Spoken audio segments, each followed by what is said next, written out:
disrespected in board meetings. They've been lied to. We've been asked to vote certain ways on certain issues. And we were talking recapture. So if someone is asking me to vote against or vote no to Proposition 1 and gamble $31 million of HISD money, that's the additional cost of the detachment that no one seems to bring up if we vote no. Answer, I wasn't here. I could tell you that, the short time we've known each other, I've been straight up. So, we can't afford not to pay attention to recapture. I will tell you that if we vote to go into recapture, there's absolutely zero, nothing, nada, nothing that is incentivizing the legislature to do a darn thing about school finance. Nothing. The Supreme Court even said it's barely constitutional. We have to hold our nose, but it's constitutional. So you fix it, legislature. Let's do our homework. When's the last time the legislature changed anything when they didn't have to, especially a meaty subject like this? So I think the best person maybe to share some thoughts is Trustee Jones. So I'm standing up on this. Vote against it. If anybody knows me, I always fight for people who don't have. If I don't do nothing else. If you make me choose between the have and the have-nots, and you put me in that position, I'm gonna choose the have-nots all day, every day. I literally went. The State House had some hearings, I think it was last week. Every single solitary school district that has fallen into recapture was there testifying against recapture. And every single solitary district said, had we known then what we know now, we would have fought against it. Once you're in recapture, you're always there. There are people that are putting stuff on the internet saying, oh no, you can get out, you cannot. The TEA lawyers testified because I asked one of the legislators to ask the question to TEA. Ask the question, can you get out? Since people are putting that lie out there, the lawyer for TEA said, once you're in, you can never get out. Okay, so, and the crazy thing is, recapture is hurting large school districts, small school districts, mid-sized school districts. There was a school district there, I cannot remember where they're from. They're up like, I think it's called the Panhandle, where they rely on oil and gas and mineral stuff. So they had some influx of cash for 1 year that threw them into recapture. They got a one-time payment. Now they are one of the poorest school districts, yet they have to pay into recapture. Let me get that straight. They're one of the poor, they are firing teachers, they're cutting off programming. Recapture paying into that will cause you to have to raise taxes. I'm not making this up. I mean, I could see it. I sort of thought it out, like analytically, because I have a good public school education and they taught me how to critically think. So I sort of thought it would work like this if we did this. But go to Austin. Austin has become gentrified because people can't afford to live there anymore because they have to raise taxes to pay back to recapture. So, and most of the money that they've raised in taxes goes back to the state to pay back recapture. And another thing with recapture payments, it's not even designated for school. The legislature can spend it how they want. So you know what they do? They use us as their welfare. So they tax us, so we pay them, and then they cut funding to public education because they want us to pay for public education. So Monroe, I'm talking to you. Vote against recapture because Austin, they are paying, their recapture payment is $400 million. Our recapture payment the next year, is going to be 280, 290, something like that. And those are conservative estimates. And then the year after that is going to be close to $400 million. So in 4 years, for sure, we'll be paying $1 billion. And somebody else, you asked me, Monroe, about detaching property. The TEA people got up there, pay attention. They said, we don't know how to do it. We don't know how to do it because we never had to do it. Because HISD is being non-compliant. TEA said that we're being non-compliant. That's the word they used to use. That sounds like a slave word to me. But I'm just saying, maybe if you don't share my melanin, you might not understand what I'm saying. So they don't even know what to do. But let me tell you something. We have been sending, this was supposed to come at the end, but since you asked the question, We have been sending our people, we've been sending our brightest kids to Austin to talk to the legislature and say, hey, look how bright these kids are. They're getting all these National Merit Scholarships and they're going to all these really wonderful colleges. Please don't cut public education so we can continue to do that. We send our kids that are struggling. Please, legislature, these kids are really struggling. They have issues. We need public tool financing so that we can pay for these kids to have the social services that they need. So we send our best and we send our most struggling. The legislature's like, next. So, guess who we need to send to the legislature to make them move? Because they clearly don't care about our kids and us. The second they start detaching, Chevron, Shell Tower, Chevron building, or whatever, and they say, we're going to take those tax dollars, and we're going to allocate them to, who knows, cut and shoot, I don't care where, Luling, wherever. And we're going to tax Shell and stuff at the rate that Luling's is or whatever.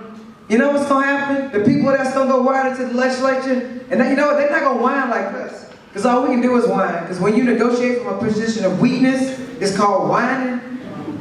But when you negotiate from a position of strength, it's called demanding. You're going to have people who don't have as much melanin as we do going up there saying, fix this. Because we're going to have businesses going setting up other places because we don't get the benefit of our tax dollars.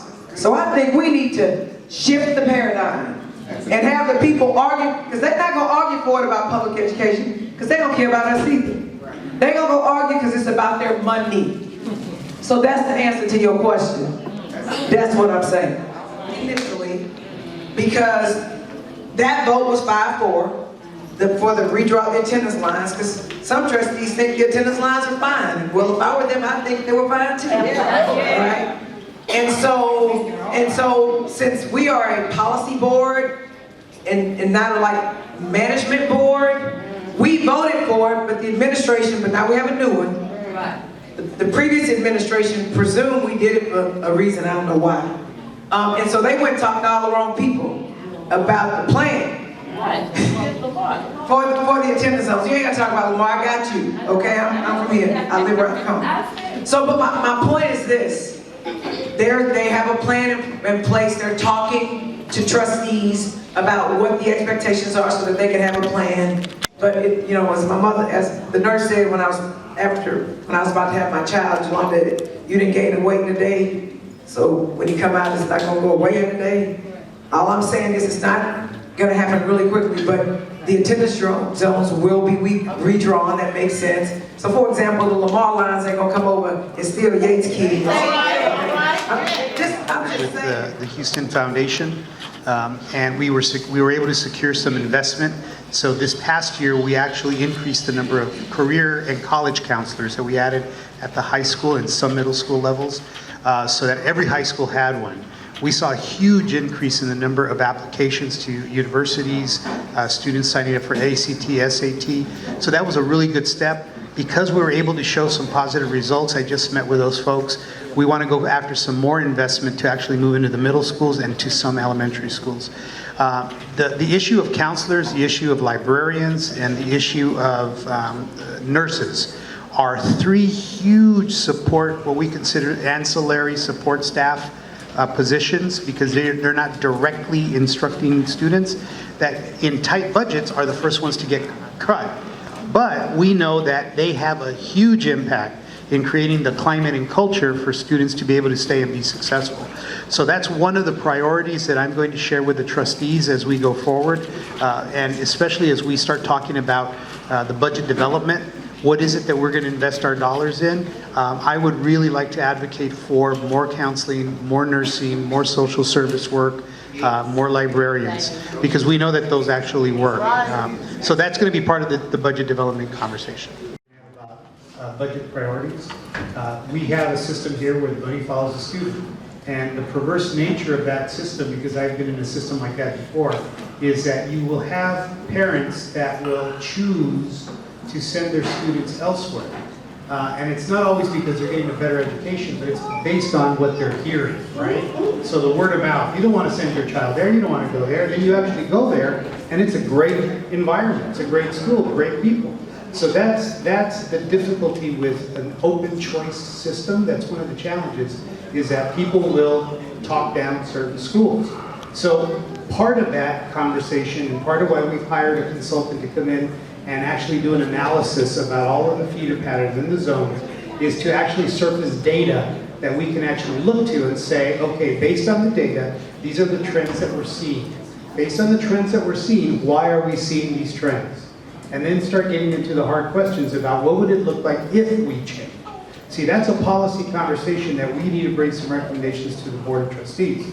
But what I will also say, and this is part of being very transparent about it, is that when you have great schools that are neighborhood-specific schools, and sometimes they're historically either Latino or Hispanic schools or historically African-American schools, and you have folks that don't want to come to those schools, it's not because the schools are necessarily bad. One of the things that never gets talked about is, I don't want my kid going to school with a bunch of black kids. That's right. Yeah. Mm-hmm. So let's just be honest about it. So my philosophy has always been, instead of creating a destination for students to flee neighborhoods, why not invest and make those schools in the neighborhoods the best schools that they can be? Make them great schools. Because you want to involve the community, and give them something to be involved with. But there's systems and structures that are in place that sometimes work, and I don't think anybody set out to necessarily do that, but it's happened. So part of what we want to be able to do is actually know what we're talking about. So when the Board of Trustees engages in that conversation with us, we have some data, we have some hard facts that we can actually talk about in terms of what is the new system going to look like, and what are the implications for schools and for communities, and all of those things are kind of intermingled, not the least of which is resource allocation. Now, I would be less than honest if I told you I have figured out how we spend every single dollar in the district. I'm spending a lot of my time out in the community, but the time that I am in the office, I'm actually starting to pick apart our budgets and our organizational structure. And I'm looking at how are we organized, and are we actually, are we using the resources that we have in the most effective way that we can? The other question that I'm really looking at as a lens is, I talked about this issue of equity. So if we know that we have schools and school communities that have greater needs, then are we allocating resources in the same way to those who commensurate with the need? So are we being clear about what are the priorities? What are our priority schools? Why are they priorities? We've partnered with the Houston Foundation, and we were able to secure some investment. So this past year, we actually increased the number of career and college counselors that we added at the high school and some middle school levels, so that every high school had one. We saw a huge increase in the number of applications to universities, students signing up for ACT, SAT. So that was a really good step. Because we were able to show some positive results, I just met with those folks. We want to go after some more investment to actually move into the middle schools and to some elementary schools. The issue of counselors, the issue of librarians, and the issue of nurses are three huge support, what we consider ancillary support staff positions, because they're not directly instructing students, that in tight budgets are the first ones to get cut. But we know that they have a huge impact in creating the climate and culture for students to be able to stay and be successful. So that's one of the priorities that I'm going to share with the trustees as we go forward, and especially as we start talking about the budget development. What is it that we're going to invest our dollars in? I would really like to advocate for more counseling, more nursing, more social service work, more librarians, because we know that those actually work. So that's going to be part of the budget development.